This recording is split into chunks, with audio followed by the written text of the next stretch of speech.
What's going on, everybody? This is your boy Noop International, and today we got some packed cruise news updates. A Carnival guest tragically lost her life at Celebration Key at the Bahamas after a pier incident. Also, passengers from the hantavirus cruise ship are finally returning home, with Americans being transported to quarantine facilities in Nebraska.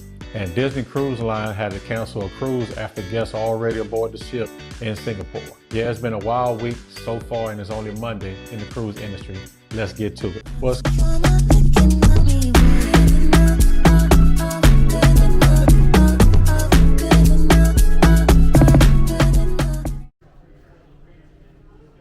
What's going on, everybody? Welcome back to the channel. If you're new here, we'll talk cruise news, cruise tips, travel updates, vacation experience, and everything happening around the cruise industry worldwide. Make sure you hit that subscribe button and turn on your notifications so you don't miss future updates. Now let's jump into our first story. A tragic incident happened this weekend involving a guest aboard the Carnival Celebration while the ship was docked at Celebration Key in the Bahamas. According to a cruise line, an 88-year-old female guest using a mobility scooter drove off the pier and fell into the water while the ship was in port.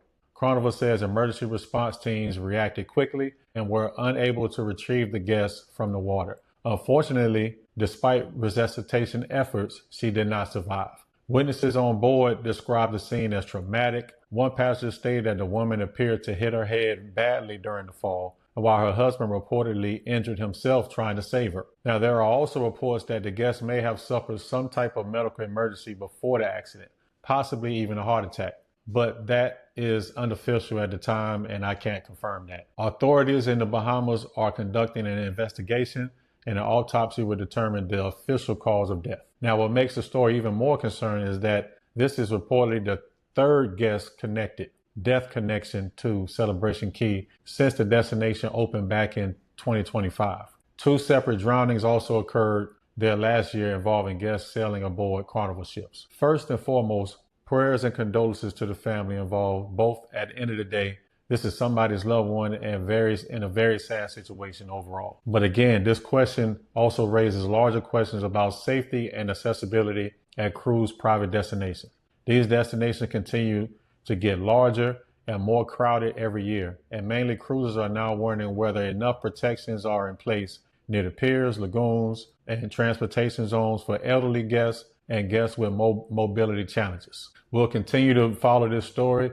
As the information comes out, I'll be sure to get it to you. Now, while Carnival deals with safety concerns in the Bahamas, another cruise story has health officials around the world paying very close attention to. Passengers from the virus-stricken expedition cruise ship MV Hondius are finally returning home after being stranded under strict health protocols. Now, if you have been following the story, several passengers aboard this ship became seriously ill after what officials now believe have been exposed to hantavirus. The outbreak has reportedly already claimed multiple lives, with additional passengers still being medically evaluated. The WHO, or the World Health Organization, has recommended that all guests from the ship undergo a 42-day health monitoring period, or quarantine. Passengers have been flown home to several countries, including France, Spain, Netherlands, UK, and the United States and Canada.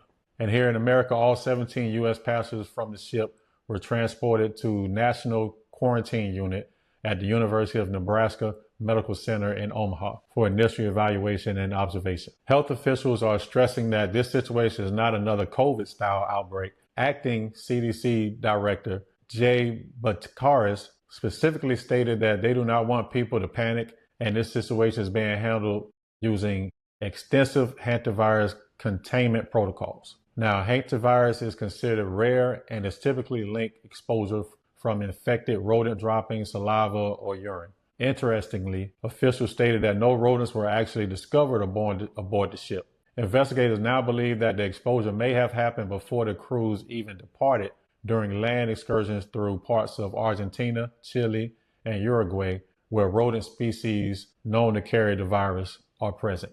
This story really shows how differently the world reacts to health scares after COVID. A few years ago, a headline involving quarantine cruise passengers probably would have caused immediate world panic. Now, health agencies seem focused on balancing caution while all preventing fear from spreading unnecessarily. Still, no flown from a cruise ship directly into quarantine in Nebraska definitely sounds like something straight out of a movie. Now, speaking of disappointed cruise passengers, our next story involves Disney Cruise Line and a vacation that ended way before it started. Thousands of guests were left shocked and disappointed after Disney Cruise Line canceled sailings aboard the Disney Adventure after passengers already booked the ship in Singapore.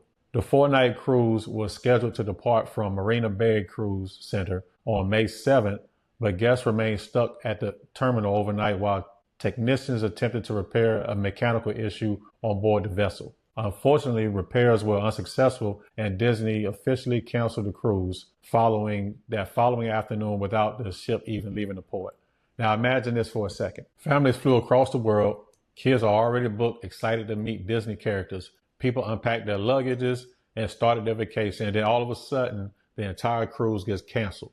Now that's brutal. Now to Disney's credit, many guests online are actually praising how the cruise line handled the compensation side of things. Disney announced that all guests will receive a full cruise credit refund, 50% future cruise credit, a complimentary hotel stay in Singapore, transfers up to $500 per stateroom for additional expenses, and covered airline charge fees.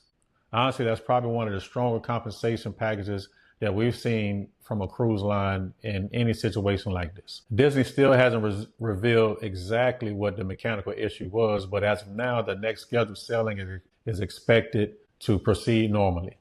The Disney Adventure is Disney Cruise Line's newest and largest ship, and is also the company's first ship permanently based out of Asia. So obviously Disney wants to make sure that they handle this situation carefully because Singapore is becoming a major expansion market for the cruise world industry. So yeah, it's been a busy last few days in the cruise world, from tragedy in the Bahamas to quarantine cruise passengers returning home to a Disney cruise ship canceled after booking. The cruise industry has had a lot happen over the past several days. Let me know below in the comments which story shocked you the most. Also, let me know your thoughts on Celebration Key's safety, the hantavirus situation, and whether Disney handled the cancellation the right way. If you enjoyed the update, make sure you hit that like button, subscribe to the channel, and share this video with somebody who loves cruising and travel news. Thank you all for watching. Stay safe. I'll see y'all in the atrium. Peace.